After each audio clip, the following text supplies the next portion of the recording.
देखती रहता था। कितना बड़ा आलसी था, बहुत बड़ा आलसी,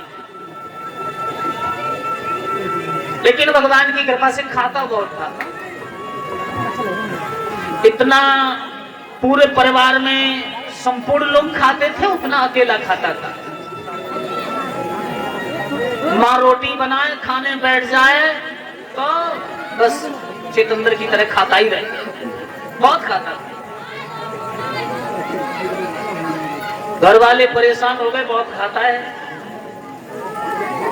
घर वाले जब दुखी देखे तो सोचने लगा भैया इस घर वाले भी दुखी है, चलो यहां से चलते हैं। तो थैला उठाओ और चल दिया। गांव के बाहर कुछ दूर जाके देखा एक आश्रम है, वह भंडारा चल रहा है। और उस आश्रम पर जाकर के महात्मा जी से पूछा ये क्या हो रहा है? तो बाबा जी बोले भंडारा चल रहा है। बोले हम खा सकते हैं? बाबा बोले खाओ। बाबा एक बात और बता दो कि कितनी पंगत लगती है? बोले 5 पंगत रोजाना लगती है। 5 में खा सकता हूं बैठ के? महात्मा जी बोले 5 में खाओ, खाओ बैठे खाओ।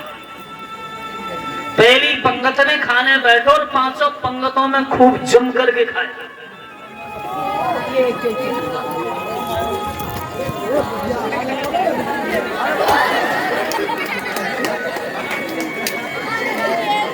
जिस समय खूब जम के खाया, अरे भैया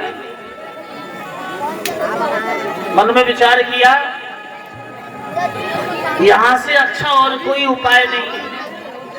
पूछा बाबा यहाँ कोई रहने की व्यवस्था है?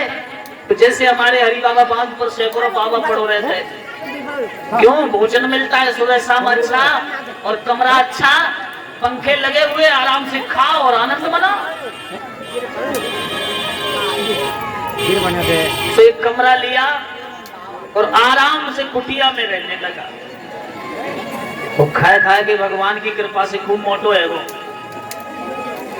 एक दिन एकादशी आ गई, सवेरे को उठो, मुंह धोयो और इधर उधर देखो। बोले आज तो आश्रम में चूल्हे सब हाड़ी सब बंद मामलो। महंत जी से पूछो बाबा आज आश्रम में कछु बनना रहो? तो महंत जी बोले भैया आज तो सब लोग व्रत हैं, वैष्णव में एकादशी व्रत रहते से रोल लगो खड़ो खड़ो बाबा। अगर एकादशी व्रत रहे तो शाम तक हमारा तो पूरा ही व्रत रह जाएगा, दम ही निकल जाएगा। महात्मा जी बोले भैया आज हमारे आश्रम में कुछ नहीं बनेगा। बोले बाबा नहीं बनेगा तो हमारी तो पूरी एकादशी हो जाएगी आज। महात्मा महंत बोले अगर चल कोई बात नहीं बना लेगा। सोचने लगा मरता क्या नहीं करता, थोड़ा राशन दे दो। तो बाबा ने आटा चावल गुड़ जो भी देना था वो सब राशन दिया और कहा कहीं दूर जाके बना लेना। और चलते समय एक बात कही, ध्यान रखना भगवान का भोग जरूर लगा देना। सो राशन लेके चलो। एक नदी बह रही थी, नदी के किनारे पहुंचा, सूखी लकड़ी तोड़ के आया और सूखी लकड़ी तोड़ के ला के बड़ा सुंदर भोजन बनाया। और जब खाने बैठा तो वही बात याद आ गई, गुरुजी ने ये कहा है कि भगवान का भोग लगा दे। तो दोनों हाथ जोड़े, आ जाओ ना प्रभु, श्री राम जी आ जाओ, खा लो ना। अब भगवान जैसे आए झाई मार के चले गए। बोला आ जाओ। काफी देर हो गया इंतजार करते करते, एकदम गुस्सा आई। बोले ध्यान रखना मंदिर के भरोसे मत रहना, आज मंदिर में कुछ नहीं बना। खा लो खा लो, नदी का पानी पीने को मिलेगा, अच्छा भोजन बनाया है मैंने, मंदिर में कुछ नहीं मिलेगा, भूखे मर जाओगे, आ जाओ खा लो। कुछ गुस्सा आया तो फिर रोने लगा। भगवान को दया आई, तो भगवान सीता जी को साथ लेके एकदम सामने आके प्रकट हो गए।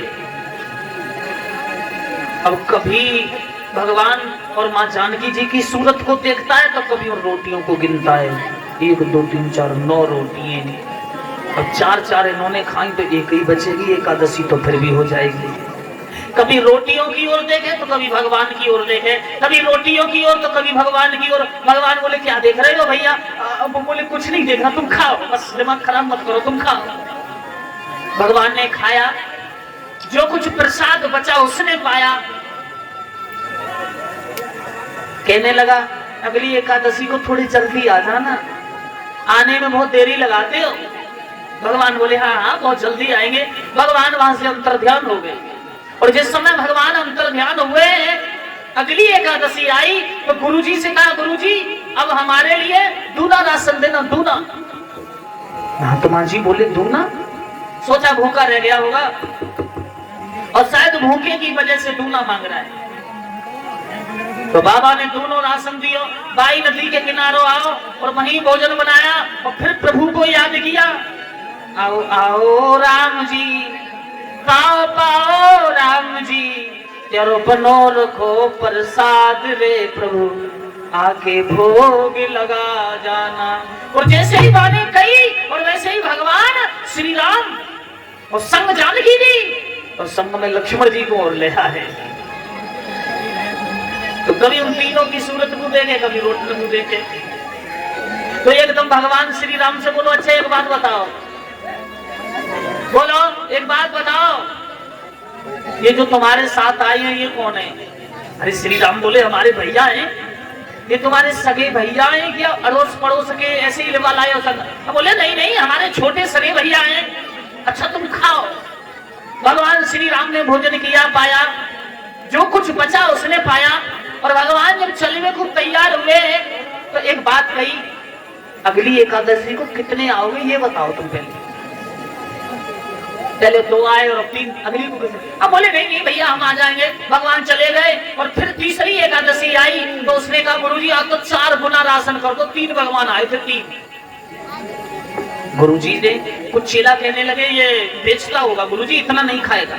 और कहीं जो कभी काम नहीं करे, खाना और सोना 2 ही काम इसके जिनमें, खाता है सोता है, कभी नहाए नहीं, भजन नहीं करे, ऐसे इंसान को भगवान मिल जाए ये संभव नहीं।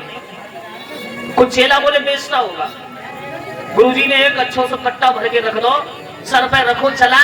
और कुछ चेलाओं को साथ लेके गुरुजी चले तो चारों तरफ से झाड़ियों में छुप के देख रहे ये करेगा क्या।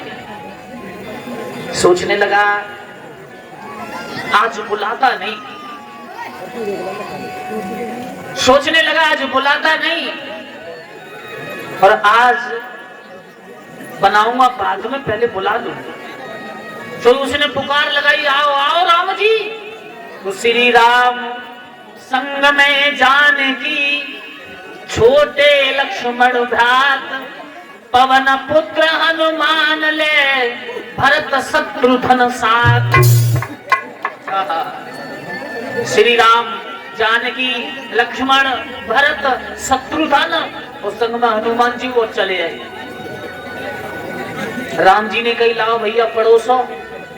कहने लगा आज हमने बनाया ही नहीं। बोले क्यों नहीं बनाया? बोले हमें मिलता नहीं इसलिए नहीं बनाया। ये रखा है आटा, ये रखा है गुड़, ये रखा है चावल, ये रखा है दूध और नदी में बह रहा है पानी और जंगल में से तोड़ो लकड़ी बनाओ और खाओ और जाओ। तुम्हारे नौकर नहीं लग रहे? हाँ हाँ हाँ। सीता रसोई बना रही है उस जंगल में।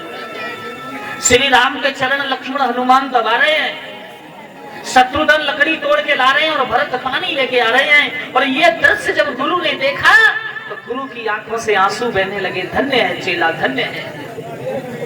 तो मेरे भक्तों ना जाने भगवान किसको कब कहां मिल जाए, ये कभी सौभाग्य और जीवन का कोई पता नहीं। कोई जरूरी ना है कि जो बाबा यहाँ रहते हैं बाबा की तरह जटा रखा लो, वो लंबो सो तिलक लगा लो तो भगवान मिल जाए, कोई जरूरी नहीं है। भगवान कभी किसी को मिल सकते हैं। देखो बाबा बवाल होते हैं। हाँ बाबा क्या होते हैं? बवाल।